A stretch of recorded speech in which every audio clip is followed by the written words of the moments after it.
Portanto, eu estive em Angola no ano de 1973 a 75. Bem, marca sempre quem esteve lá. Uma história que eu vou contar, aquilo que mais me impressionou foi a história portanto, o povo, nessa altura, o povo, quando eu estive lá, pois, impressionou-me mais foi, portanto, as crianças ou as pessoas adultas, quando tinham doenças. Portanto, tinham doenças, eu acho que doíam a barriga, não é? A barriga, o que é que eles faziam? Doíam a barriga, cortavam-se com uma faca para abalarem a dor da barriga. Está a perceber? Doeu um dente. Cortavam aqui para passar a dor do dente. Isso é que me impressiona mais. Porque eles não acreditavam na ciência. Nós, quando fomos lá, tínhamos comprimidos, injeções, tínhamos isso tudo, não é? E eles, o próprio, não acreditavam. A gente tomava um comprimido e passava uma dor, não é? Eles não acreditavam nisso. Portanto, eles até fugiam do pé da gente por causa disso.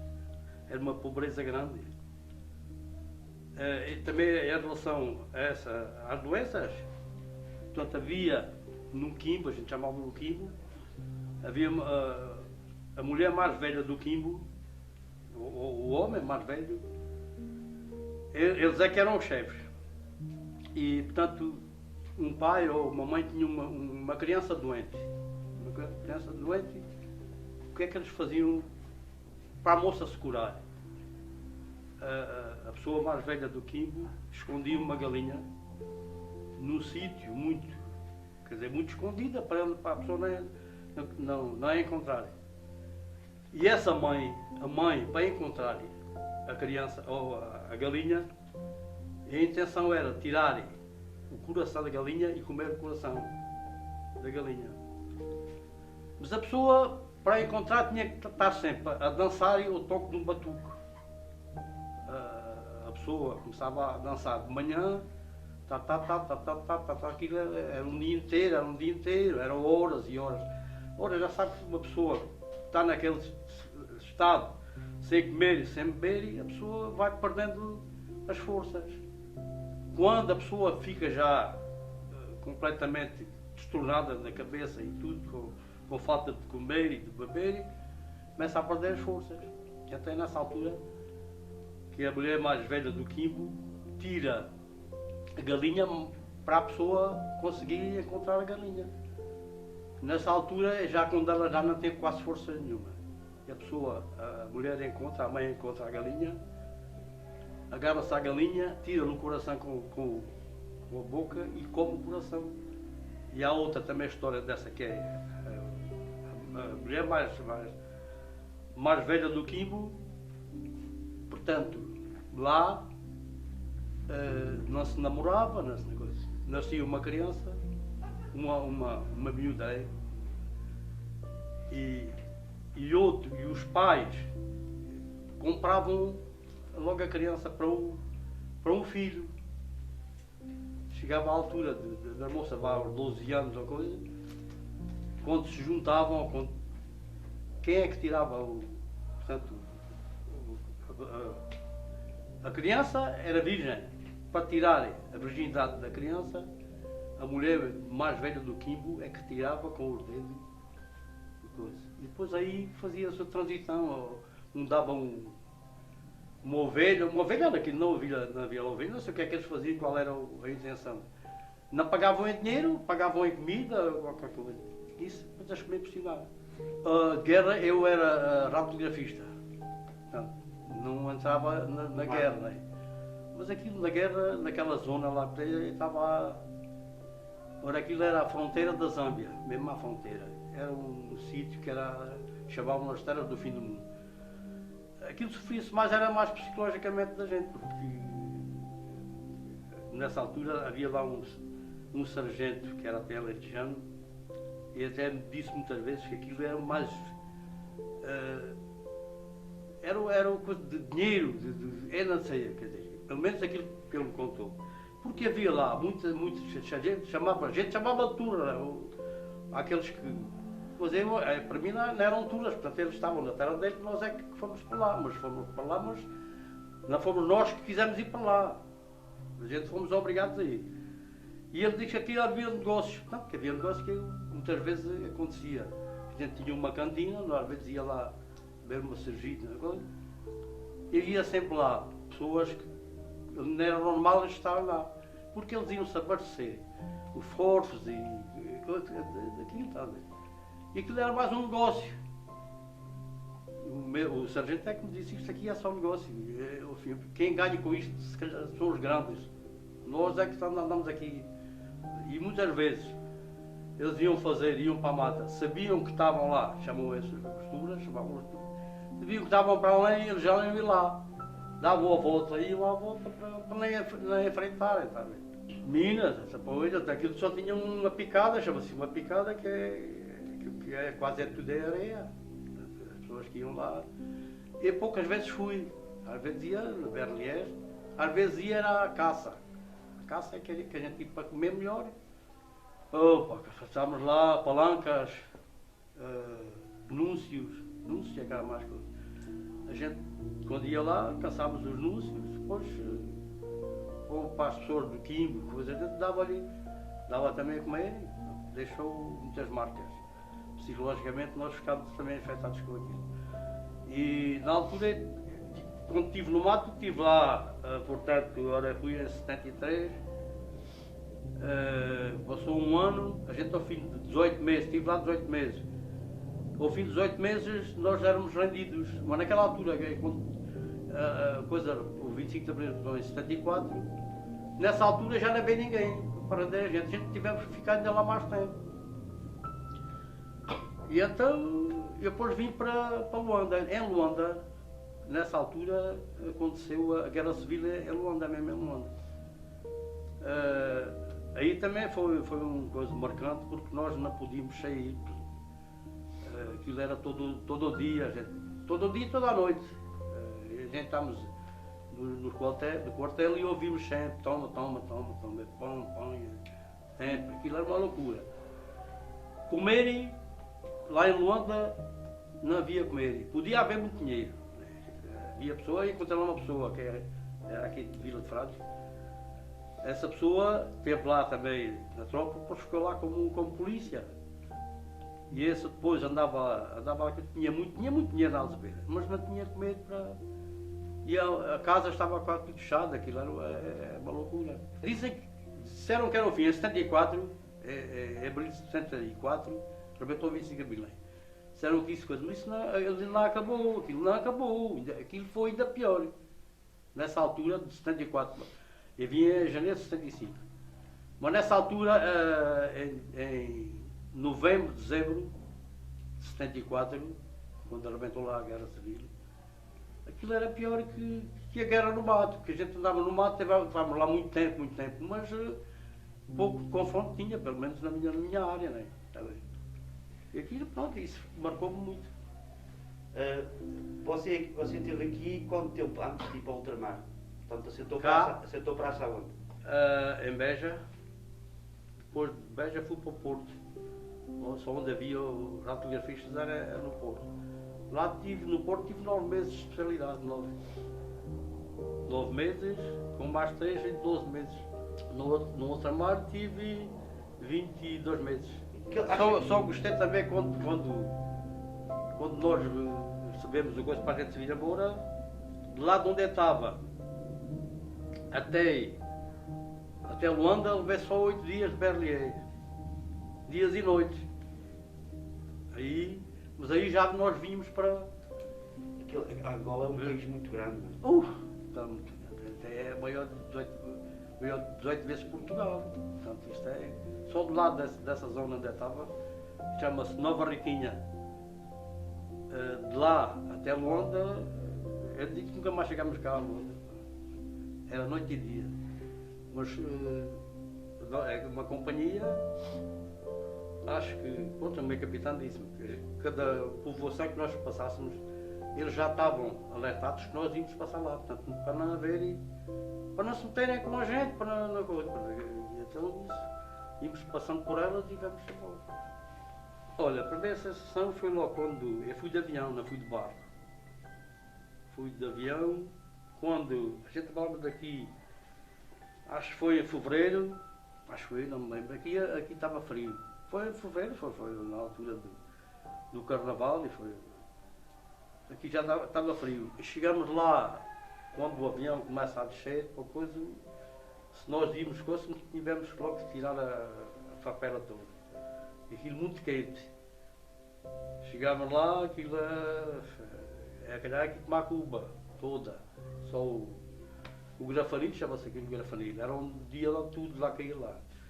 E depois eram os mosquitos. De noite ainda se podia estar lá com mosquitos. Aquilo era uma loucura lá em pessoas. Pronto. Soldados, pronto. Aquilo é uma loucura. Isso é que me impressionou mais. O clima em si. O clima só tem lá duas coisas, que é o verão e é o das chuvas. E aquilo, mosquitos, também está. As pessoas, portanto, em princípio, lá em Luanda, pouca gente questionou as pessoas, mas eu sentia que, mesmo a própria população, havia medo. Não era coisa. Aquilo andava. E lá na mata, aquilo a população, aquilo vocês veem aí o coisa o Quimbo, a gente chamava o Quimbo, aquilo pronto, aquilo é uma loucura também. Não sei como é que as pessoas lá conseguiam viver, aquilo é uma coisa impressionante. Eu acho que aquilo era deles, e nós não tínhamos nada aqui por lá. Portanto, mas isso é politicamente gato. Portanto, achou que era uma guerra injusta, é isso? Claro, logicamente, ainda por cima tiraram a nossa juventude, e eu fui para a tropa. É novo, com 20 anos, e a juventude tive até aos 24 anos, ou 25, 20 lá, a juventude perdia toda, que ninguém diz os meus colegas todos.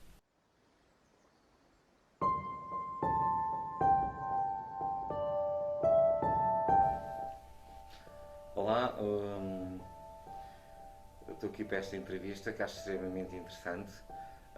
O meu pai esteve na Guerra do Ultramar, entre os anos de 69 e 72. Esteve em Angola, em Bessa Monteiro. Não quero relatar aqui histórias que sejam muito tristes. Acho que vou pelo menos relatar uma história, ou pelo menos duas, que à partida eram bem dispostas. Porque eu nasci em 73, já ele tinha vindo do ultramar e durante muito tempo nunca me apercebi do que era realmente ter estado numa guerra, que o meu pai tivesse estado numa guerra, porque não tinha idade suficiente, mas a partir dos 4, 5 anos e a investigar os álbuns de fotografias durante esse período, eu questionava-me, porque não se falava lá em casa em relação a este tipo de situação, e questionava-me, e principalmente quando encontrei um álbum e quando vi o meu pai com N crianças de Angola agarrado ao peito, à sua volta, e eu pensei assim, perguntei, mas afinal, quem é esta gente? E o meu pai dizia-me sempre, os seus irmãos. Irmãos? Então, mas eu sou filho único. E achava muito curioso. E depois a partir, quando comecei a ter mais idade, achei extremamente curioso a forma como ele contava e como os soldados portugueses contavam no quartel e em relação à parte humana, em que nós estávamos em guerra com as nossas ex-colónias naquela altura, e uma coisa que eu achei surpreendente era que, por exemplo, quer o meu pai, quer os outros colegas todos, não sei se chamam colegas, camaradas, chamem-lhe o que quiser, em relação a isso, estavam sempre disponíveis para tirar comida da cantina e muitas das vezes abdicaram de ter a sua própria alimentação, porque havia N crianças que apareciam com latinhas, muito pequeninos, com latinhas à volta deles para pedir comida. E acho que isto, uma situação em que estamos em guerra contra outro país, e ao mesmo tempo o soldado português era extremamente humanitário. Eu percebi isso e achei que foi extremamente importante para as crianças. Tenho outras situações engraçadas que, por exemplo, eu lembro-me de ter em casa uma granada. Eu tentei abrir a granada montes de vezes e tentar atirá-la contra as paredes e aquilo nunca arrebentava. Que tinha assim uma recordação que ele tinha trazido. Outras coisas que eu me lembro, talvez menos engraçadas, lembro-me profundamente também de muitas vezes o meu pai acordar a gritar durante a noite. Eu não percebia porquê, também era uma criança, e só mais tarde é que foi explicado. Há uma fotografia que tenho num dos álbuns dele, dele armado em herói, com uma grande jiboia colocada ao pescoço, e eu perguntava sempre assim: pai, e foste tu que mataste? Claro que sim, matei-a e coloquei ao pescoço, era um troféu. E eu acho que é assim, de acordo e da má forma como nós fizemos a descolonização das nossas ex-colónias, nós, Portugal, não tivemos uma atitude muito correta em relação a isso. Os soldados portugueses e essas pessoas que estiveram no terreno fizeram da melhor forma, porque não foi só fizeram de uma forma pedagógica, independentemente de acordo com aquilo que estava, pelo que eu percebi, institucionalizado pelo Estado português da altura, porque ainda estávamos nas vésperas da Revolução do 25 de Abril.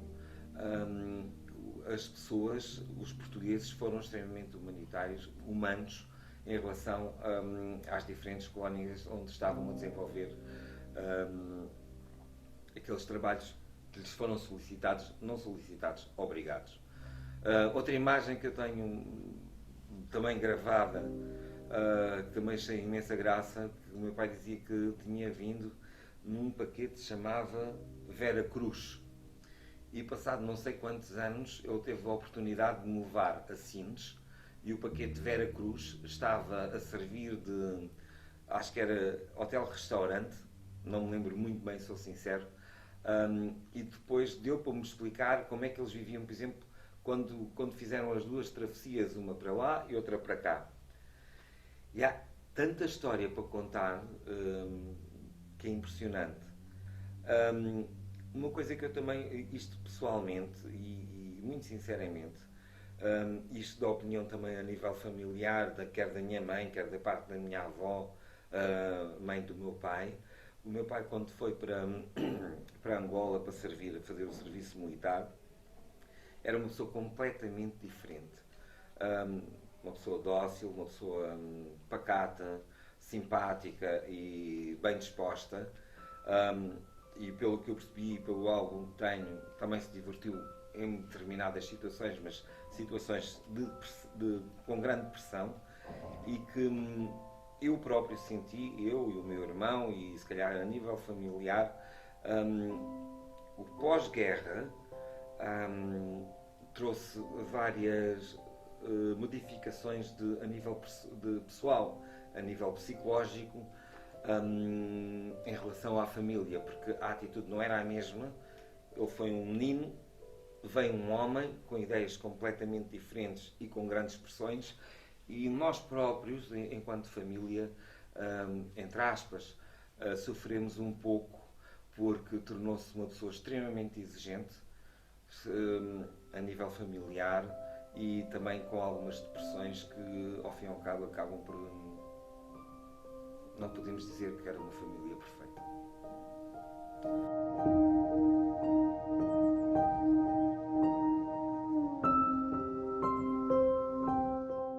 Então, o meu avô esteve na guerra, na Guiné-Bissau, teve desde 1962 até 1965, e o que só via lá em casa dele a falar eram só histórias agradáveis, porque aquilo que era mais negativo ele não queria contar aos netos.